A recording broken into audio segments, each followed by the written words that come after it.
Isa na namang rechargeable fan ang ating bibigyan ng review for today's video. At dahil nga disappointed tayo sa rechargeable fan ni Tilex the last time, yung nasira yung USB port, this time dun tayo bumili sa may magandang reputasyon when it comes to rechargeable fans. Eto nga, si Jisoo Life FA13P at around 1,699 pesos.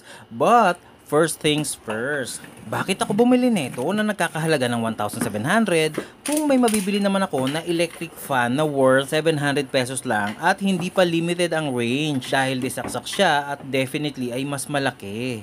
Well, it's simply because ang requirement ko kasi at the moment ay rechargeable fan. Maski mura pa ang typical na electric fan, kung ang hanap ko naman ay rechargeable, syempre walang appeal sa akin yung pagkamura niya. Yun lang naman yun, dun tayo lagi focus sa purpose nung pagbili.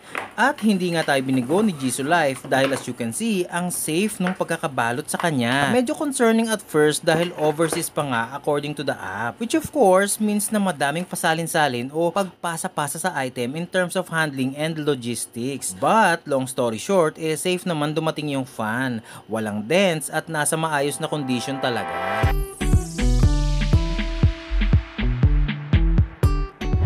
So it has 5 gears. Unang pindot para mag-on yung fan, yun na yung mismong first gear. Pindot ulit and yun yung second, and so on and so forth. Fourth gear ang pinakamalakas niya and yung fifth naman yung parang nature lang, or in short, pinakamahina at power conservation mode. Meron nga pala itong swivel function, or in simple terms, yung option na umiikot yung fan na parang normal na electric fan lang.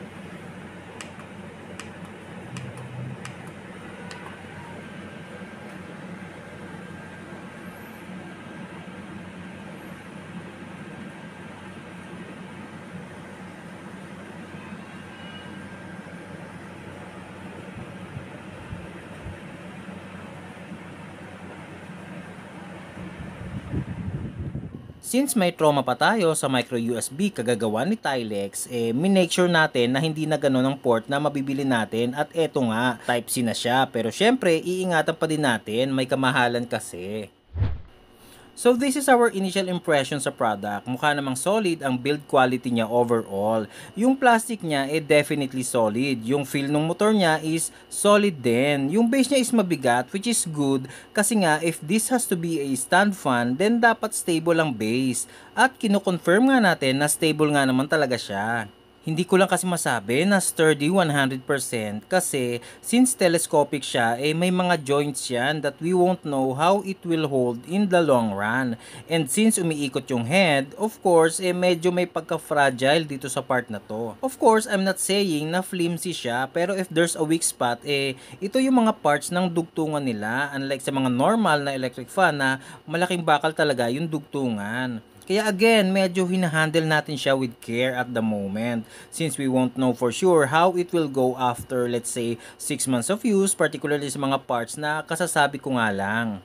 Sa Type-C port naman na naging isa nating concern from our last experience, to be honest, hindi ko masyadong bet. Kasi nakalagay ito sa base niya at kapag charge na kailangan talagang baliktarin yung fan or iangat para safe nating maikonnect yung cable. Yung iba kasing rechargeable fans, nasa mas accessible na part nakapwesto ang port kaya walang effort isaksak. But of course, we understand naman na nandito sa base yung batteries niya with all the controls and electronics, and probably that is the most ideal location for the port. Kaya wala na tayong eme-eme dyan. Ang mahalaga walang alug-alug yung connection so far dahil firm naman yung port niya, and since Type-C nga siya, no need for orientation. I also like na hindi tinipid yung length of cable at very distinct siya compared to other Type-C cables, kaya hindi ka talaga magkakamali when looking for it. Charging time is around 10 hours. Medyo nakakainip kasi matagal nga siya, pero kasi syempre pang matagalan din ang usage niyan. So it basically means na mas okay yung ganun. At least worth it naman yung waiting time. So yes, spoiler alert, matagal mo din siya magagamit. But I suggest na tapusin mo pa din itong video para malaman mo yung breakdown ng duration at iba pang numbers.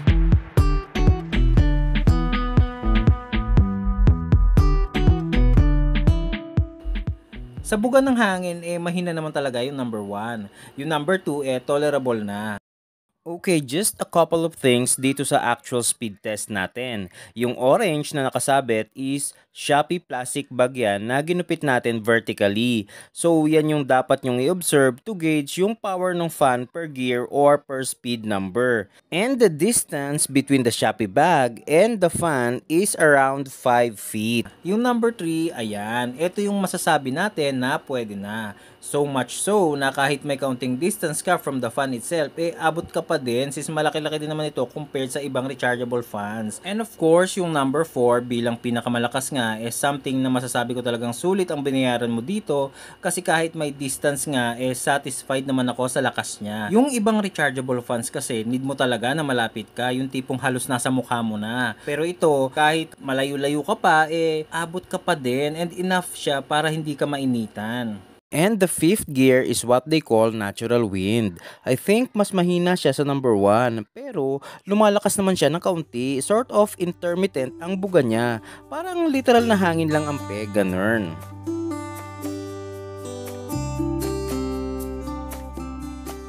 At dito na nga tayo sa duration. Ita-timer na lang natin para hindi na complicated. But you can always pause and check the time and date here if you want. As you have seen, steady naman na ang ilaw dito sa charging port which indicates na full charge na siya. So, we'll set ito number 4 or yung maximum setting niya. Just follow the video kung ano ang magiging output.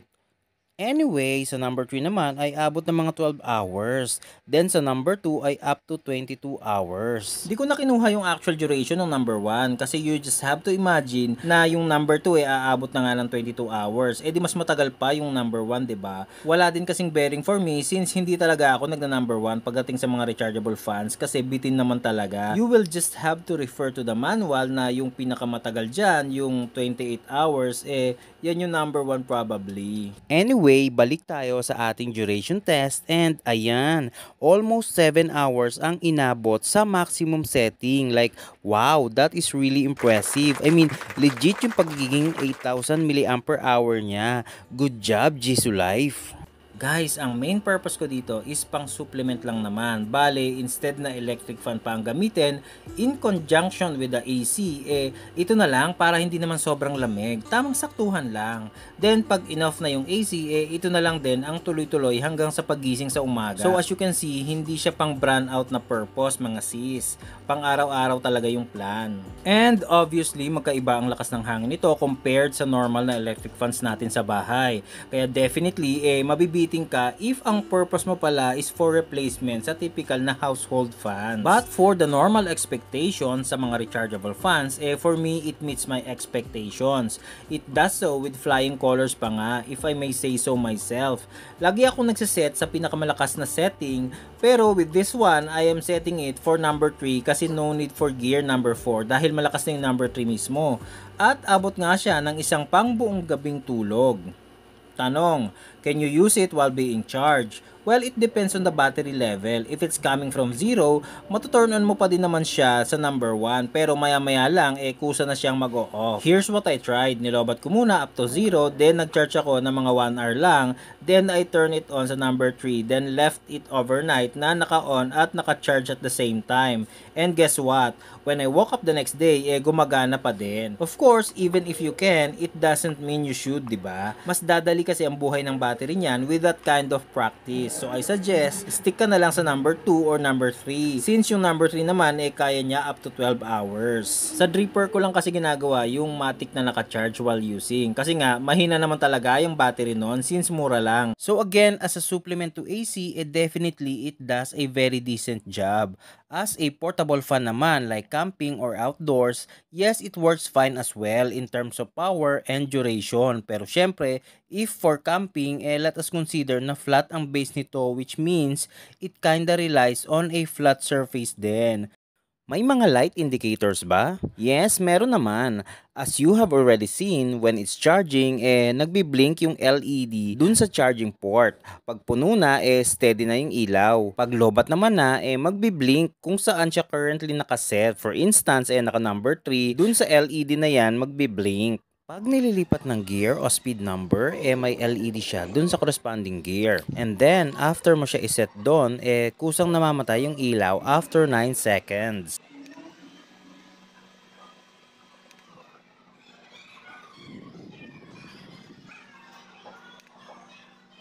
Pag pala nasa number 1 ka pero gusto mo nang i-turn off, long press lang para hindi mo nadaanan yung number 2, 3, 4, and number 5. Then, pag ni-long press mo naman yung swivel button, masiset yung timer. So yes, meron siyang timer feature. And you can set it to 1 hour, 2 hours, and 4 hours habang nagbiblink yung LED nung corresponding time limit number. So paano naman yan nililinis? Well, sa ilalim ng pinaka-grill niya or cover, may maliit na screw. Just remove it and then twist the grill a little bit counterclockwise. Yun nga lang, ang kailangan mo dito maliit na screw. Kung meron kang precision, mas maganda. Kung malalagay mo ng t-shirt or malaking basahan yung work area mo, mas maganda kasi baka mag-bounce yung screw pag natanggal mo na at dahil maliit siya, time consuming yan hanapin. Then pag ibabalik na, we'll just reverse the process nung kanina. Just align this notch and you should be hearing a click sound once you rotate the grill clockwise this time. Balik ang screw, then voila, it's clean and green. So, ayun lang. Hopefully, magtagal ng 1 year para masulit naman natin siya. As long as wala tayong update sa comment section at description, it means working pa siya. Pero, whatever the case, gagawin pa din natin ito ng update video after 1 year or kung masira na or kung ano man ang mauna dyan. See you in our next content. Bye!